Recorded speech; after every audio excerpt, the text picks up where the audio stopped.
Assalamualaikum warahmatullahi wabarakatuh. Kembali lagi dengan saya Novia Akromus Soliha di channel Novia Akromus.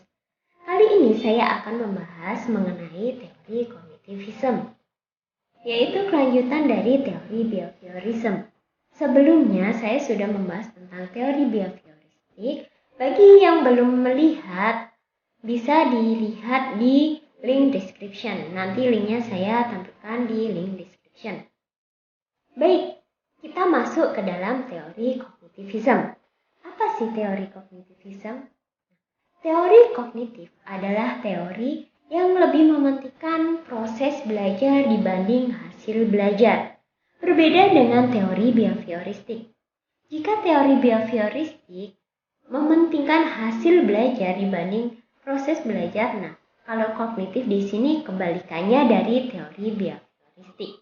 Dalam kamus KBBI, kognitif berarti segala sesuatu yang berhubungan atau melibatkan kognisi atau berdasarkan pengalaman faktual yang empirik. Dalam istilah pendidikan, kognitif berarti teori di antara teori-teori belajar yang memahami bahwa belajar merupakan pengorganisasian aspek-aspek kognitif dan perspektif untuk memahami, untuk memperoleh pemahaman. Bagi penganut teori kognitivistik di sini, berpendapat bahwa belajar tidak hanya melibatkan tentang stimulus dan respons seperti teori behavioristik, melainkan lebih dari itu. Belajar melibatkan proses berpikir yang kompleks. Belajar melibatkan prinsip-prinsip dasar psikologis, yaitu belajar aktif, interaksi sosial, dan juga pengalaman sendiri. Jadi, teori kognitif adalah suatu proses atau usaha yang melibatkan aktivitas mental dalam diri manusia sebagai proses dalam interaksi aktif sebagai akibat dari proses interaksi aktif dengan lingkungannya untuk memperoleh perubahan dalam bentuk pengetahuan, pengalaman, tingkah laku, keterampilan, nilai, dan juga sikap yang relatif dan berbekas. Misalnya, seseorang mengamati sesuatu ketika dalam perjalanan. Proses pengamatan tersebut bisa dikatakan dengan aktivitas mental. Ketika dia pulang atau pergi ke sekolah, lalu si anak ini menceritakan kepada temannya tentang apa yang telah diamatinya. Pada proses menceritakan ulang, tentunya anak tersebut tidak dapat menghadirkan objek yang diamati secara langsung. Contohnya, suatu ketika anak, misalkan Randy telah melihat pegunungan yang sangat tinggi dan persawahan yang hijau. Lalu Randy melihat mobil yang berwarna merah sangat bagus. Ketika Randy ini menceritakan ulang kepada temannya, tentunya Randy tidak dapat menghadirkan objek itu secara langsung, seperti gunung, sawah, dan mobil itu tidak dapat dihadirkan ketika bercerita. Namun, Randy dapat menggantikan dengan kata lain untuk menggambarkan keadaan apa yang telah dirasakan dan diamati oleh Randy. Jadi Randy menggantikan objek dengan kata-kata atau kalimat yang dapat menggambarkan apa yang telah diamatinya. Maka dengan demikian dapat dikatakan dengan proses belajar, di mana Randy dapat mengungkapkan apa yang diamati, menggantikan objek apa yang dilihat dengan kata-kata yang telah disusunnya dan dibuatnya. Dalam teori kognitivism, di sini ada beberapa tokoh. Contohnya ada Piaget, ada Brenner. Namun kali ini saya akan membahas mengenai teori kognitif menurut pandangan Piaget. Dalam teori kognitif menurut pandangan Piaget ini, Piaget berpendapat bahwa kognitif merupakan hal yang sangat penting dalam proses belajar. Dalam teori kognitivistik sebenarnya ada beberapa tokoh yang mengacu pada teori kognitivistik yang setuju dengan teori kognitivistik. Ada Pease, ada Brunner. Namun kali ini saya akan membahas teori kognitivistik mengenai pandangan Pease. Nah, kognitif menurut Pease sendiri merupakan suatu yang sangat penting dalam proses belajar. Perkembangan kognitif pada dasarnya merupakan perkembangan mental, sedangkan perkembangan mental sendiri merupakan perkembangan kemampuan penalaran yang logis. Nah, Pease sendiri membagi menjadi 4 tahap dalam perkembangan kognitif. Yang pertama ada sensoris motoris. Pada tahap ini yaitu rentang usia 0 sampai dengan 2 tahun. Di tahap ini seorang individu akan mengalami perkembangan kognitif tentang pemahaman dunianya, lebih kepada sensorik, menggunakan sensorik dan juga motorik. Sensorik di sini yaitu seperti mendengar, melihat, dan juga tindakan motorik seperti fisik. Yang dimaksud tahap ini usia 0 sampai 2 tahun seperti contohnya anak bayi usia 0 sampai 2 tahun, mereka hanya bisa memahami dunianya melalui sensorik maupun motorik. Mereka hanya dapat melihat, mendengar, dan memahami apa yang berhubungan dengan alat inderanya. Seperti ketika ada seseorang jalan, mereka dapat melihatnya bagaimana seseorang itu jalan. Hanya berupa pemahaman, penglihatan, pendengaran, dan perlakuan fisik.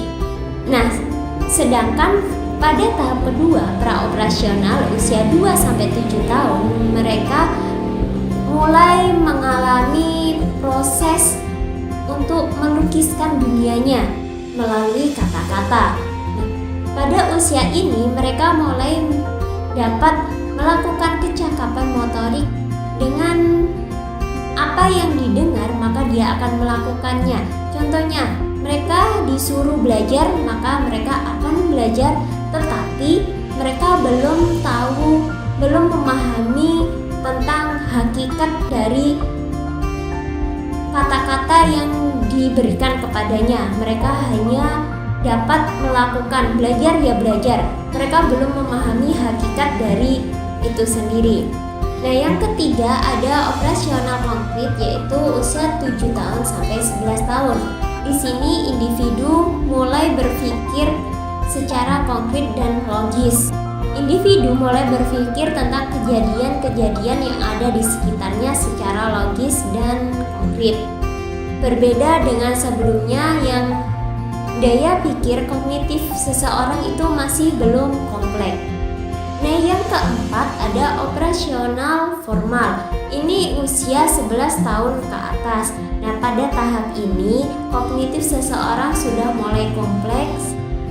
Mereka akan berpikir kemungkinan-kemungkinan yang akan terjadi. Ketika dihadapi suatu masalah, suatu tantangan, mereka akan berpikir tidak hanya tantangan tersebut, tetapi juga berpikir tentang kemungkinan-kemungkinan apa yang akan terjadi jika seseorang melakukan tindakan.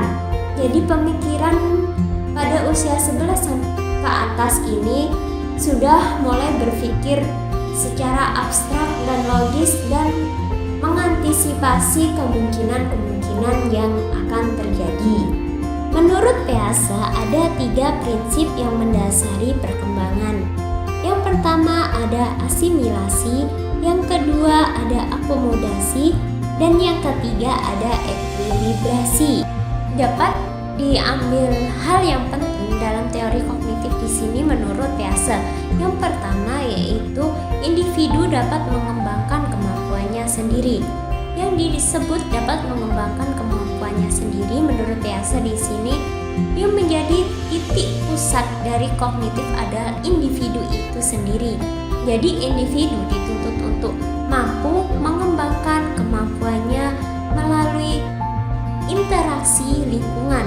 Dari apa yang didapat dari lingkungan yang terus berubah-ubah, maka akan seorang individu dituntut untuk memahami sekitarnya.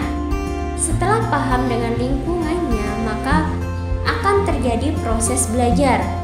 Peasa di sini juga menuntut seorang individu tidak hanya mengambil mentah belajar sesuai lingkungannya itu secara mentah, tetapi dari apa yang dipahami, apa yang diamati melalui lingkungannya, maka seorang individu dituntut untuk mengembangkan sehingga menghasilkan teori atau pengalaman yang baru yang dapat diberikan kepada orang lain.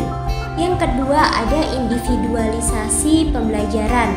Peasa di sini menekankan bahwa guru dapat memahami setiap siswanya, setiap individu.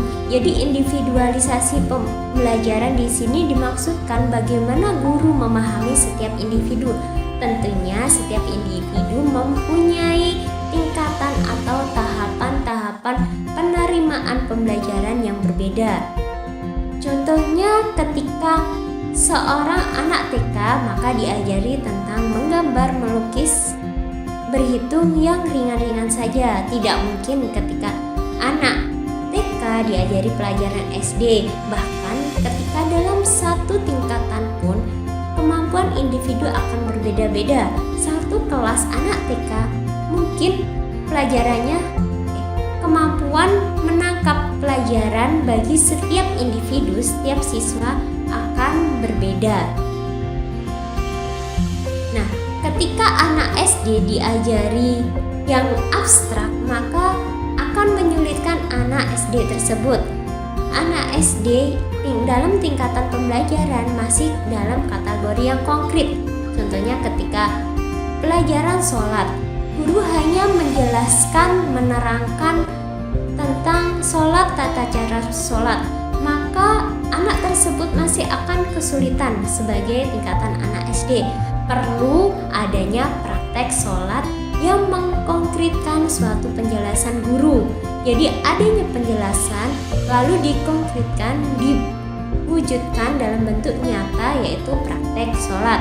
Maka itu akan memudahkan siswa dalam menerima pembelajaran. Dalam individualisasi pembelajaran ini dapat memudahkan siswa dalam menerima pelajaran sehingga proses pembelajaran dapat diterima dengan baik oleh para siswa. Terima kasih, mungkin cukup sekian dari saya terkait tentang teori kognitivistik. Jika ada masukan atau pertanyaan bisa kalian komen di video ini. Jangan lupa like, share, dan subscribe. Terima kasih.